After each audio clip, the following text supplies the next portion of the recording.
Buka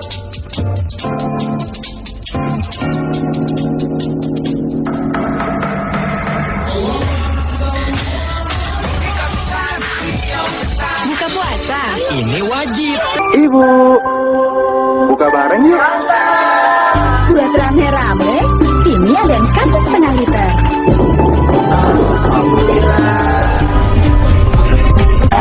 Ini saya pengen coba pedesnya. Beda sama mie yang lain. Nggak ada lagi dok. Itu sebenarnya memang pilihan. Barangkali pemahaman tentang the food safety ya. Barangkali teman-teman kurang begitu paham. Kita tahu bahwa di suhu ruangan dengan 5 sampai 60 derajat Celcius itu adalah suhu kritis. Jadi nggak heran makanan basi, tumbuh jamur, tumbuh bakteri dan sebagainya. Yang menarik, pedoman dari BGN sendiri udah ditulis sama dia nih. Kunci keamanan pangan. Nomor 1, jagalah pangan pada suhu aman. Mana yang aman? Kalau suhunya udah antara 5 sampai 60 derajat. Itu sebabnya kalau kita pesta makan dengan prasmanan di hall gitu, di bawahnya ada pemanas, bukan supaya makanannya enak dan anget, tapi supaya ini menghindari bakterinya tumbuh. So pastikan bahwa makanan yang dibagi itu tidak masuk ke suhu 60 derajat ke bawah.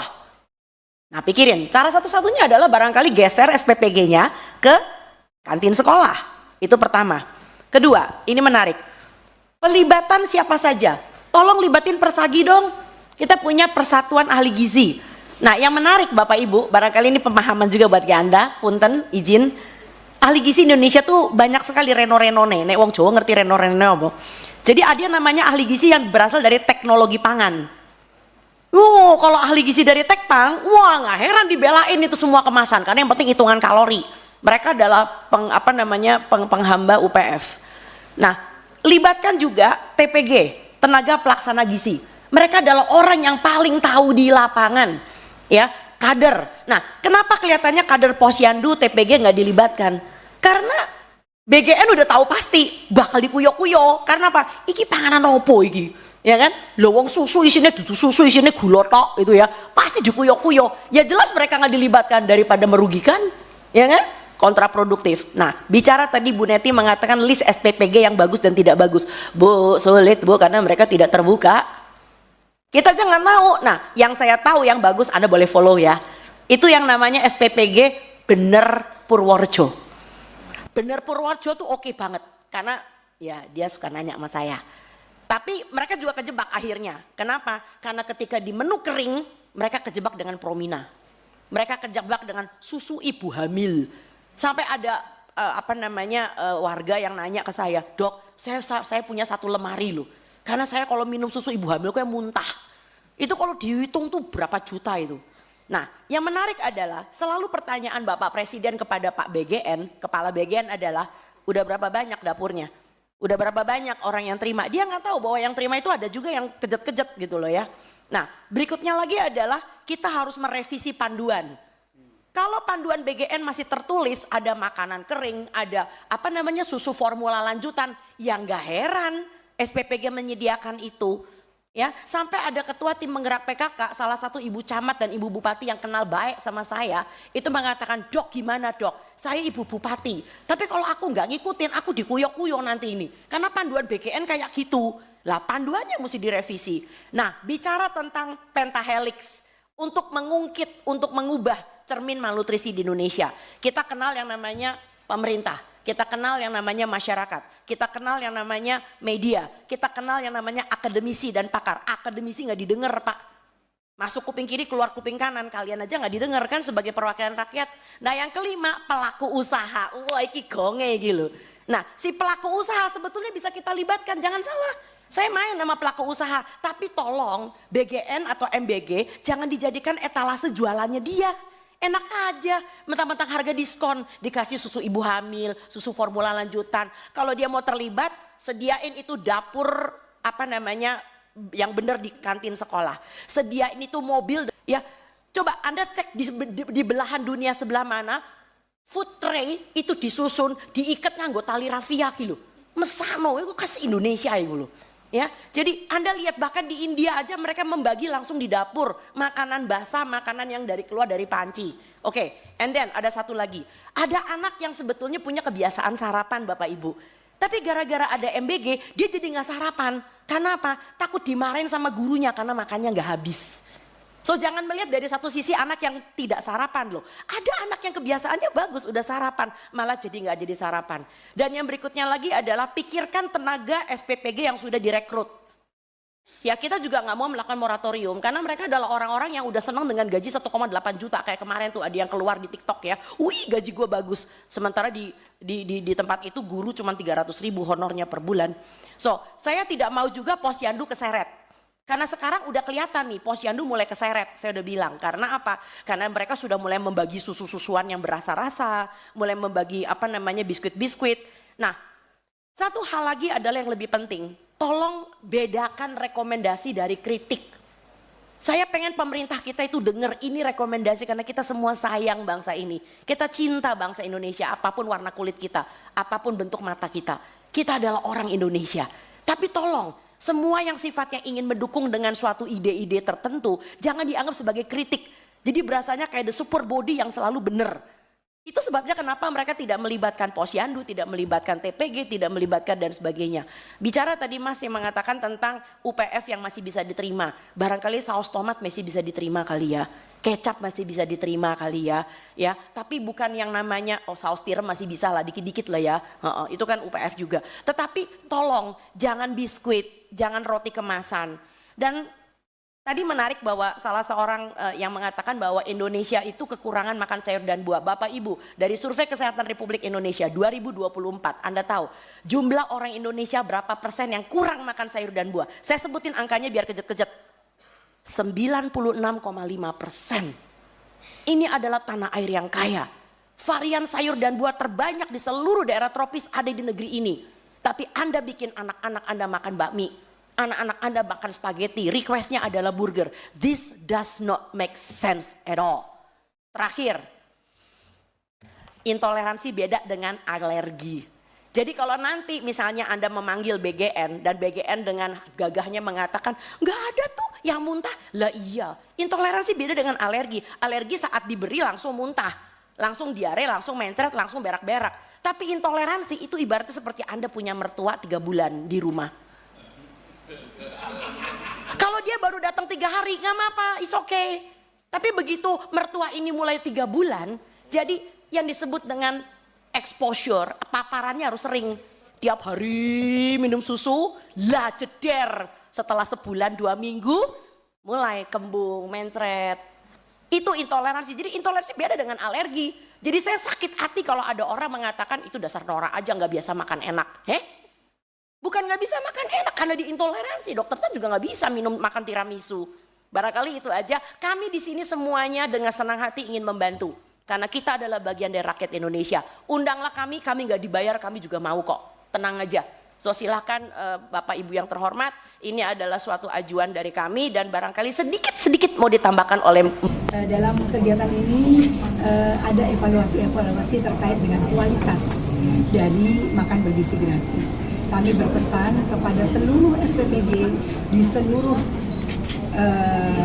kota Surabaya dan Kabupaten Sidoarjo, karena kami wilayahnya adalah daerah pemilihan Surabaya dan Sidoarjo, untuk amanah, untuk meningkatkan kualitas. Dan jangan lupa perimbangan gizi atau gizi berimbang harus terakomodir dalam program makan bergizi gratis. Kunjungan Sidak MBG di Surabaya. Lucy Kurniasari, temukan fakta dan harapan. Surabaya. The Royal Indonesia TV. Lucy Kurniasari, anggota DPR RI Komisi 9 dari Partai Demokrat, melakukan inspeksi mendadak sidak ke SMKS Dharma Bahari dan SMA 11 Surabaya terkait makan bergizi gratis MBG pada tanggal 2 Maret tahun 2026. Acara ini juga dihadiri oleh Muspika dan Ning Lucy, yang merupakan bagian dari kegiatan sosial dan pendidikan di Surabaya.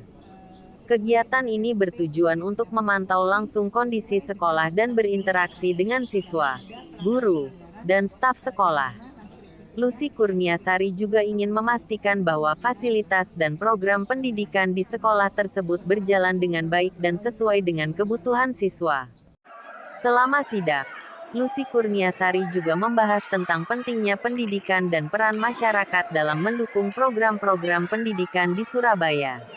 Acara ini diharapkan dapat meningkatkan kesadaran dan partisipasi masyarakat dalam memajukan pendidikan di Indonesia. Berikut laporan wartawan Royal TV dari Surabaya Cok Santoso.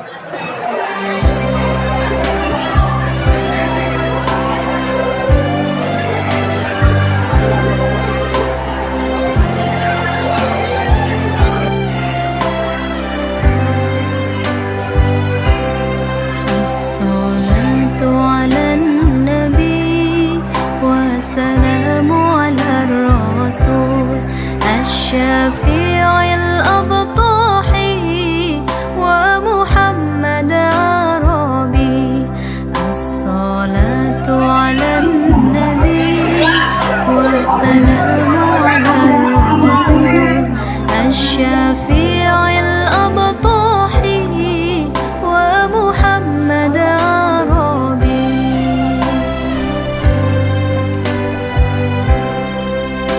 Assalamualaikum warahmatullahi wabarakatuh. Saya Zain Marul Ulum dari Kepala SPPG Maunan Kulon.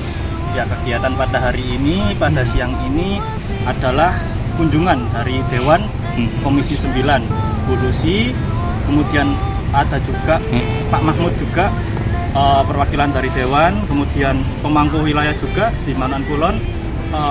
Evaluasi, kemudian pembenahan juga dilakukan oleh beliau, masukan-masukan, dan kunjungan pada hari ini berlokasi 2 lokasi, yaitu SMK Dharma Bahari Surabaya, kemudian berlanjut ke SMA Negeri 11 Surabaya. Temuan itu kemarin sudah kita proses. Mohon izin, itu memang quality control kita yang luput, kemudian quality control dari supplier juga yang luput, kemudian komunikasi mensukseskan program MBG ini bersama. Sekian dari saya. Wassalamualaikum warahmatullahi wabarakatuh. Sampai sekarang pun alhamdulillah kami saling mengoreksi, saling kalau ada sesuatu langsung kami komunikasikan ke SPPD sehingga ke depan itu jauh lebih baik dan betul-betul MBG itu memang bermanfaat untuk anak-anak. Jadi pada saat itu ada ini makanan ini, ada roti itu Bu ya, ada roti tawar itu kondisinya sudah berjamur. Cuman dari pihak sekolah itu kan memang diberikan komunikasi ke anak-anak, jika ditemukan atau temuan di situ ada makanan yang tidak layak untuk dimakan, jangan dimakan. Sehingga di sekolah kami memang tidak ada sesuatu hal yang seperti ada keracunan atau apa, itu tidak ada, karena memang anak-anak sudah dikomunikasikan, diedukasi bahwa ada temuan yang memang di situ ditemukan tidak layak. Jika tidak layak jangan dimakan, sehingga semuanya dikumpulkan lagi dan kami berkomunikasi atau mengevaluasi ke pihak SPPD-nya. Kemudian diganti untuk menu besoknya sudah lebih baik daripada sebelumnya.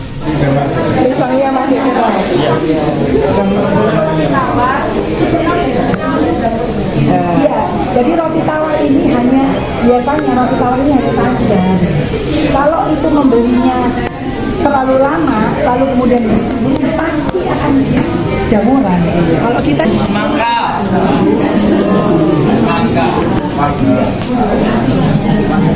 Dapatnya ini, MBG-nya ini. Iya.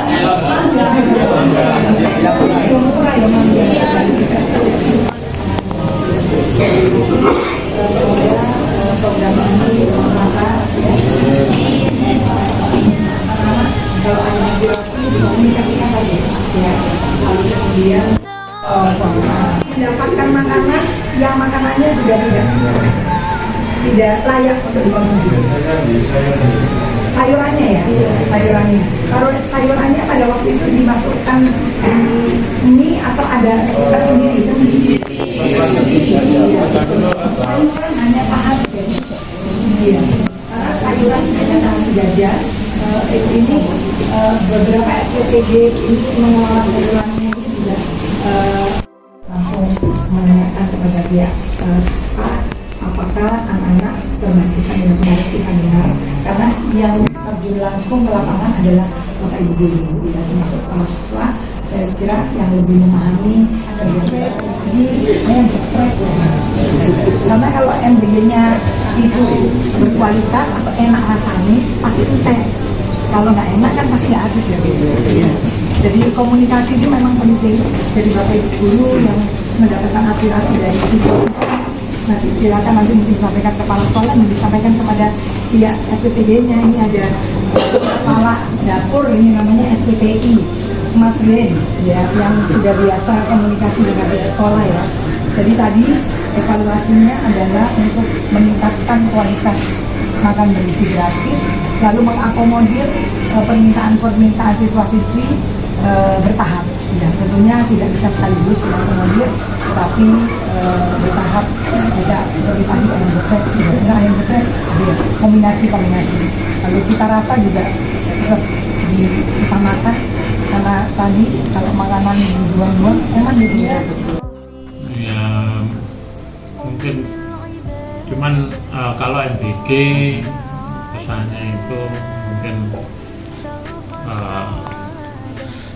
yang jelas kualitas ya dari makanan itu ya, yang karena siswa itu kan yang menerima, jadi tolong diperhatikan untuk kualitasnya sesuai muatan gizinya gitu. Karena kan MBG itu kan memang untuk apa, makan gratis bergizi ya. Jadi setidaknya itu efeknya nanti kalau siswa dan anak itu baik gitu. Selama ini ya mungkin karena mereka kalau yang makanannya itu kan mungkin dimasak ya subuh ya, sedangkan itu kan partainya partai buahnya. Ada yang mungkin pernah kurang apa, nasinya mungkin yang kurang hangat, atau makanannya itu lauknya itu mungkin agak kurang ini, kurang masaknya kurang hangat, kurang lama, sehingga pada saat dipakai di jam 3 itu ya agak basi. Demikian Cok Santoso, Royal TV melaporkan.